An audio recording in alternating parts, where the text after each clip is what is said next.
Guests at the Cecil Hotel in downtown Los Angeles reported that their water pressure was low, coming out black, and had a weird taste. When the hotel maintenance worker went up there to the water tank to check it out, he had found Elisa Lam.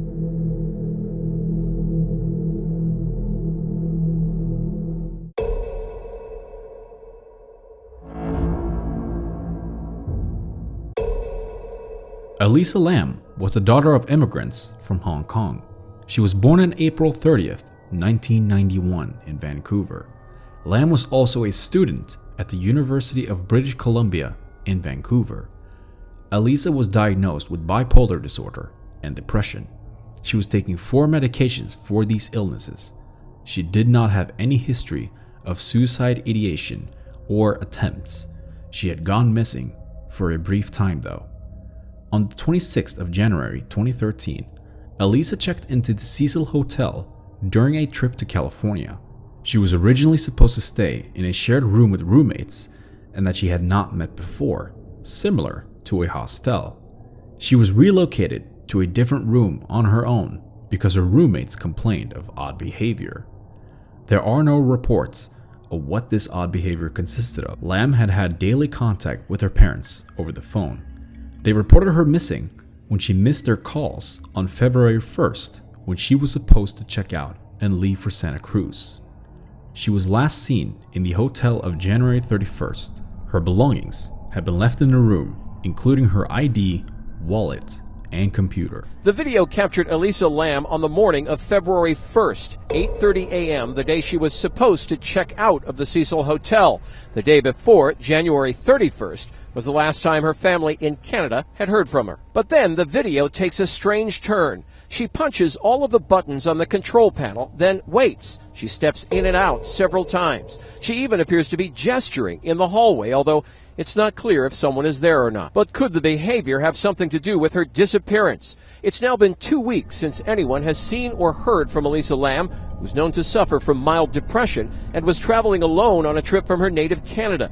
LAPD's elite robbery homicide section is on the case, placing flyers throughout this newly gentrified downtown LA neighborhood, hoping the video will shed some light. 2.5 minutes into the video, Lam steps out of the elevator one last time. 30 seconds later, the door closes, and she's never seen again. During the time that they were still searching for Elisa, guests started to complain about the water.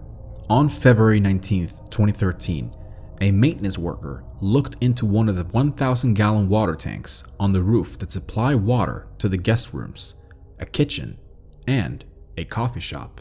I noticed that the hatch to the main water tank was open, and I looked inside and saw an Asian woman lying face up in the water approximately 12 inches from the top of the tank. There was Elisa Lam. Elisa's body was moderately decomposed and bloated.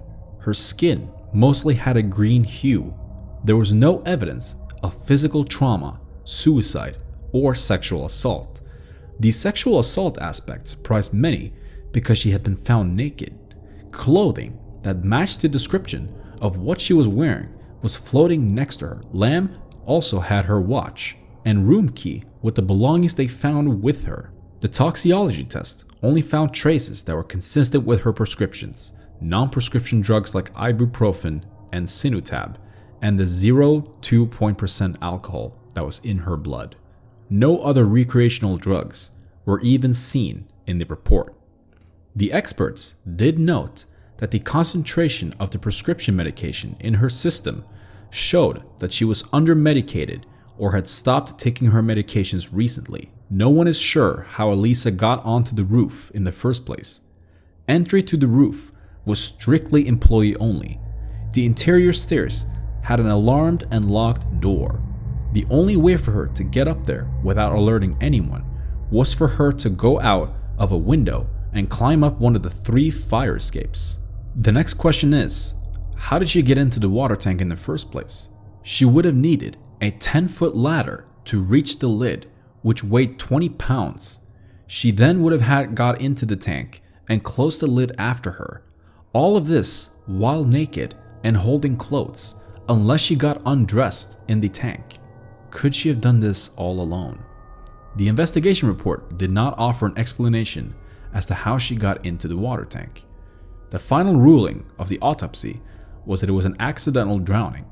The coroner cited that her bipolar disorder was the main factor to her death. The autopsy report had been criticized and its findings brought into question due to the lack of information. It does not mention the results of the rape and the fingernail kits, that is, if they were even processed at all. There was also a record of blood that pooled under the skin in Elisa's anal area, not to mention her rectum was prolapsed. Some suggest this was a sign of sexual abuse. Others suggest it was just from bloating during decomposition. The coroner themselves held no strong opinion on the nature of her death, remaining equivalent about her conclusion that this was an accident. One theory is that Elisa was trying to get away from someone. Her odd behavior in the elevator looked like she was scared of being caught, being sure to stay vigilant and peek around corners. This could have had her killed. It would explain how she got into the tank and injuries to her lower half. Others say that her behavior in the elevator just showed that she was frustrated over how slow the elevator was being. Some people don't think that this is plausible because it's difficult for someone to have been able to do that and not leave prints, not leave DNA, or anything like that. Her Tumblr blog has been updated since her death. The platform does have an option to queue up a post to publish at the set time, so it is possible that this was the cause. The thing is, her phone was never found. It is unknown if the updates to her blog were from a Q self-publishing post that she had set, or if the thief, possible murderer, was doing it. There was no trace of any illicit drugs in her system. This is not dissuading people from sticking with the drug theory though. Some are suggesting that the drugs could have broken down during decomposition, or that the drugs that she took were ones that are tested for a typical toxicology screening. Some had thought that she may have been on ecstasy and various other party drugs. Her strange behavior in the elevator with her roommates is leading people to believe that alcohol or drugs are the only explanation.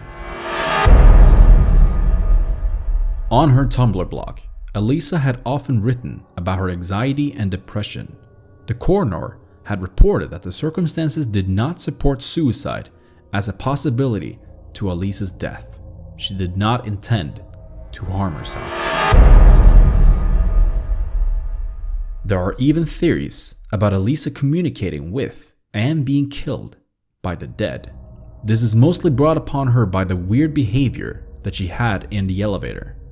The hotel has a bad history even before Elisa. Serial killer Richard Ramirez, the Night Stalker, stayed in the hotel from 1984 to 85. It was also the last known location of Elizabeth Short, the Black Dahlia. Jack Unterweger, an Australian serial killer, stayed at the hotel in 1991, as well as the 19 other deaths that have occurred in the hotel since 1927. All of the deaths in the hotel have led people to believe that Elisa was hiding from a ghost and that the gestures that she was making while in the elevator were from her talking to a ghost. By far, the most supported theory is that Elisa Lam was just the victim of a terrible accident. The theory of her having a psychotic episode only popped up after it was released that she had bipolar disorder and depression. There was evidence that she was under-medicated or had stopped taking her pills altogether. The improper dosage could have definitely led to the expression of severe symptoms that were previously under control. Elisa Lam's parents filed a wrongful death suit against the hotel. They claimed that the hotel failed to inspect and seek out hazards in the hotel that presented an unreasonable risk of danger to Lam and other hotel guests. They sought unspecific damages and burial costs. The hotel fought back. They argued that they could not have known that someone would have entered the water. The suit was dismissed because of how Elisa got into the tank was unknown, so there was no way to know if the hotel could have prevented it. What is your opinion on the case? Which theory do you think is the most realistic? Did Elisa Lam have a psychotic break? Or did a murderer get away without any suspicion?